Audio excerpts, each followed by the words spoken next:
ಮಾಡಿ ಇವತ್ತು ಸಿದ್ದರಾಮಯ್ಯನವ್ರನ್ನ ಹತ್ತಿಕ್ಕುವಂತ ಕೆಲಸ ಇವತ್ತು ಬಿಜೆಪಿ ಮಾಡ್ತಾ ಇದೆ. ಆದ್ರೆ ನೀವೆಷ್ಟು ಈ ಹುನ್ನಾರವನ್ನ ಮಾಡ್ತೀರಾ ಅಷ್ಟೇ ಶಕ್ತಿಯುತವಾಗಿ ನಮ್ಮ ಸಿದ್ದರಾಮಯ್ಯನವರು ಹೊರಹೊಮ್ಮುತ್ತಾರೆ ಅಂತ ನಾನು ಬಹಳ ಕಂಠಘೋಷವಾಗಿ ಹೇಳಿಕೆ ಇಚ್ಛೆ ಪಡ್ತೇನೆ ಬಂಧುಗಳೇ.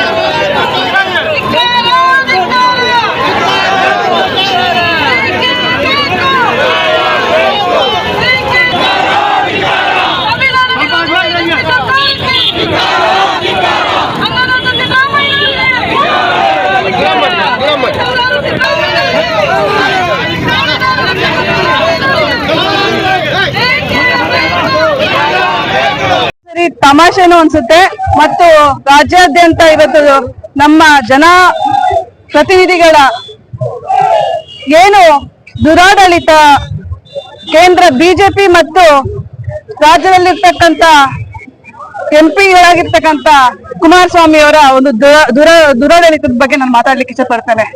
ಇವತ್ತು ಪ್ರಜಾಪ್ರಭುತ್ವದ ಪರಿಪಾಲಕರು, ಸಂವಿಧಾನದ ರಕ್ಷಕರು ಹಾಗೂ ಎಲ್ಲ ಧರ್ಮ, ಎಲ್ಲ ಜಾತಿ, ಎಲ್ಲ ವರ್ಗದ ಮಹಿಳೆಯರ, ರೈತರ, ಕಾರ್ಮಿಕರ, ಯುವ ಜನತೆಯ ಸರ್ವತೋಮುಖ ಅಭಿವೃದ್ಧಿಗಾಗಿ ಈ ರಾಜ್ಯದಲ್ಲಿ, ಈ ದೇಶದಲ್ಲಿ ನಾವೆಲ್ಲ ಕಂಡಿರ್ತಕ್ಕಂಥ ಧೀಮಂತ ನಾಯಕರು ಯಾರಾದ್ರೂ ಇದ್ದಾರೆ ಅಂತಂದ್ರೆ ಅದು ಸನ್ಮಾನ್ಯ ಮುಖ್ಯಮಂತ್ರಿಗಳಾಗಿರ್ತಕ್ಕಂಥ ಸಿದ್ದರಾಮಯ್ಯನವರು ಅಂತ ನಾನು ಬಹಳ ಹೆಮ್ಮೆಯಿಂದ ಹೇಳ್ಕೊಳ್ಳಿಕ್ಕೆ ಇಚ್ಛೆ ಪಡ್ತೇನೆ.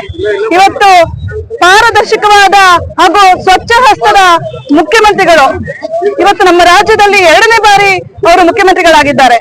ಶೋಷಿತ ಸಮುದಾಯದ ಒಬ್ಬ ಮಹಾನ್ ನಾಯಕ 2 ಬಾರಿ ಮುಖ್ಯಮಂತ್ರಿಗಳಾಗಿರ್ತಕ್ಕಂಥದ್ದು ಈ ದೇಶದಲ್ಲಿರ್ತಕ್ಕಂಥ ಶ್ರೇಣೀಕೃತ ವ್ಯವಸ್ಥೆಯ ಮನುವಾದಿಗಳಾಗಿರ್ತಕ್ಕಂಥ ಯಥಾಸ್ಥಿತಿವಾದಿಗಳಿಗೆ ತಡ್ಕೊಳಕ್ ಆಗ್ತಾ ಇಲ್ಲ.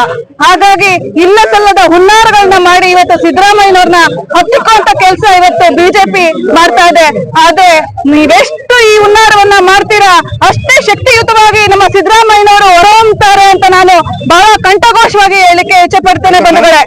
ಇವತ್ತು ರಾಜ್ಯದಲ್ಲಿರ್ತಕ್ಕಂಥ 2 ಕೋಟಿ ಮಹಿಳೆಯರು ಇವತ್ತು ಅನ್ನದಾತ ಭಾಗ್ಯದಾತರಾಗಿರ್ತಕ್ಕಂಥ ಸಿದ್ದರಾಮಯ್ಯನವರು ಕೊಟ್ಟಿರ್ತಕ್ಕಂಥ ಭಾಗಿನ ಅಂತಾನೆ ನಾನು ಹೇಳಿಕೆ ಇಚ್ಛೆ ಪಡ್ತೇನೆ. ನಮ್ಮ ರಾಜ್ಯದಲ್ಲಿರ್ತಕ್ಕಂಥ ಹೆಣ್ಮಕ್ಳು, ಪ್ರತಿಯೊಬ್ಬ ಹೆಣ್ಮಕ್ಳು ಇವತ್ತು ಸಿದ್ದರಾಮಯ್ಯನವರು ಕೊಟ್ಟಿರ್ತಕ್ಕಂಥ ಎಲ್ಲ ಭಾಗ್ಯಗಳ ಫಲಾನುಭವಿಗಳು.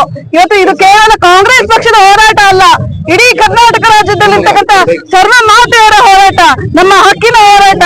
ಇವತ್ತು ನ್ಯಾಯವಾದಂತ ಒಂದು ಸಾಮಾಜಿಕ ನ್ಯಾಯವಾದ ಒಂದು ಕಾರ್ಯಕ್ರಮವನ್ನ ಕೊಟ್ಟು ಇವತ್ತು ಎಲ್ಲ ವರ್ಗದವರನ್ನ ಸಾಮಾಜಿಕವಾಗಿ, ಶೈಕ್ಷಣಿಕವಾಗಿ ಮತ್ತು ಆರ್ಥಿಕವಾಗಿ ಮುನ್ನೆಲೆಗೆ ತರಬೇಕು ಅಂತ ನಮ್ಮ ಸಿದ್ದರಾಮಯ್ಯನವರು ಏನು ಹೋರಾಟ ಮಾಡ್ತಾ ಇದ್ದಾರೆ ಅವ್ರನ್ನ ಹತ್ತಿಕ್ಕುವಂತ ಕೆಲಸವನ್ನ ಇವತ್ತು ಸಾಂವಿಧಾನಿಕ ಒಂದು ಸ್ಥಾನದಲ್ಲಿರ್ತಕ್ಕಂಥ ರಾಜ್ಯಪಾಲರು ಮಾಡ್ತಾ ಇದ್ದಾರೆ.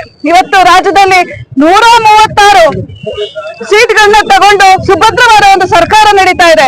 ಆದ್ರೆ ಆ ಸರ್ಕಾರವನ್ನ ಅಸ್ಥಿರ ಮಾಡ್ಲಿಕ್ಕೆ ಹೊರಟಿರ್ತಕ್ಕಂಥ ರಾಜ್ಯಪಾಲರ ಧೋರಣೆಯನ್ನ ಖಂಡಿಸಿ ಬಿಜೆಪಿ ಮತ್ತು ಜೆಡಿಎಸ್ ನ ನಾಯಕರ ಒಂದು ಈ ದುರಾಡಳಿತವನ್ನ ಖಂಡಿಸಿ ನಾವು ಇವತ್ತು ಬೃಹತ್ ಪ್ರತಿಭಟನೆಯನ್ನ ನಮ್ಮ ಶಿವಮೊಗ್ಗ ಜಿಲ್ಲಾ ಕಾಂಗ್ರೆಸ್ ವತಿಯಿಂದ ಮಾಡ್ತಾ ಇದ್ದೀವಿ.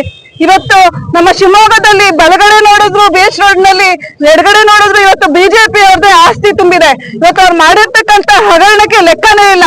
ಇವತ್ತು ದೇಶದಲ್ಲಿ ಕೇವಲ ಒಬ್ಬ ಸಾಮಾನ್ಯ ವ್ಯಕ್ತಿ, ಒಬ್ಬ ರಾಜ್ಯಪಾಲರಿಗೆ ಕೊಟ್ಟಿರ್ತಕ್ಕಂಥ ಒಂದು ಕಂಪ್ಲೇಂಟ್, ಏನು ದೂರಿನಿಂದ ಇವತ್ತು ಧೀಮಂತ ನಾಯಕರಾಗಿರ್ತಾರೆ ಸಿದ್ದರಾಮಯ್ಯನವ್ರ ಮೇಲೆ ಇವ್ರು ಮಾಡ್ತಾ ಇರ್ತಕ್ಕಂಥ ಹುನ್ನಾರವನ್ನ ನಾವು ಖಂಡಿಸ್ತೀವಿ. ಸಾಕಷ್ಟು ಇಡಿ ಮತ್ತು ಎಲ್ಲ ಸಂಸ್ಥೆಗಳು ಈ ಬಿಜೆಪಿ ಮತ್ತು ಜೆಡಿಎಸ್ ನ ನಾಯಕರ ಮೇಲೆ ಕೊಟ್ಟಿರ್ತಕ್ಕಂಥ ಒಂದು ಕಂಪ್ಲೇಂಟ್ ನ ಇವತ್ತು ಪರಿಗಣಿಸದೇ ಇರ್ತಕ್ಕಂಥ ರಾಜ್ಯಪಾಲರು ಕೇವಲ ಒಬ್ಬ ಸಾಮಾನ್ಯ ವ್ಯಕ್ತಿಯ ಕಂಪ್ಲೇಂಟ್ ನ ತಗೊಂಡು ಇವತ್ತು ಸಿದ್ದರಾಮಯ್ಯ ಹತ್ತಿಕ್ಕ ಕೆಲಸ ಮಾಡ್ತಿದ್ದಾರೆ. ರಾಜ್ಯಾದ್ಯಂತ ಉಗ್ರವಾದ ಒಂದು ಹೋರಾಟವನ್ನು ನಾವು ಕಾಂಗ್ರೆಸ್ ಪಕ್ಷದವರು, ಈ ರಾಜ್ಯದ ಎಲ್ಲ ಮಹಿಳೆಯರು, ಅನ್ನದಾತರಾಗಿರ್ತಕ್ಕಂಥ ಸಿದ್ದರಾಮಯ್ಯ ಪರವಾಗಿ ನಿಲ್ತೀವಿ ಅಂತ ಹೇಳ್ತೇವೆ. ಆದ್ರೆ ಈ ಸಂದರ್ಭದಲ್ಲಿ ಬಹಳ ದುಃಖ ಆಗುತ್ತೆ.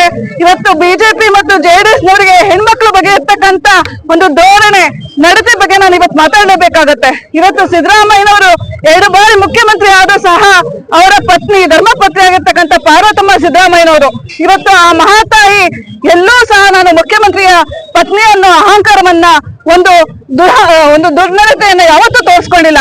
ಆ ತಾಯಿ ಯಾವುದೇ ಒಂದು ದೇವಸ್ಥಾನಕ್ಕೆ ಹೋದ್ರೂ ಸಹ ಸಾಮಾನ್ಯ ಪ್ರಜೆಯಂತೆ ಸರ್ತಿ ಸಾಲಿನಲ್ಲಿ ನಿಂತ್ಕೊಂಡು ಚಾಮುಂಡೇಶ್ವರಿಯಲ್ಲಿ ಇರ್ಬೋದು, ತಿರುಪತಿನಲ್ಲಿ ಇರ್ಬೋದು, ಇವತ್ತು ಸರ್ವೇ ಸಾಮಾನ್ಯವಾಗಿ ನಡ್ಕೊಂತಾ ಇದ್ದಾರೆ.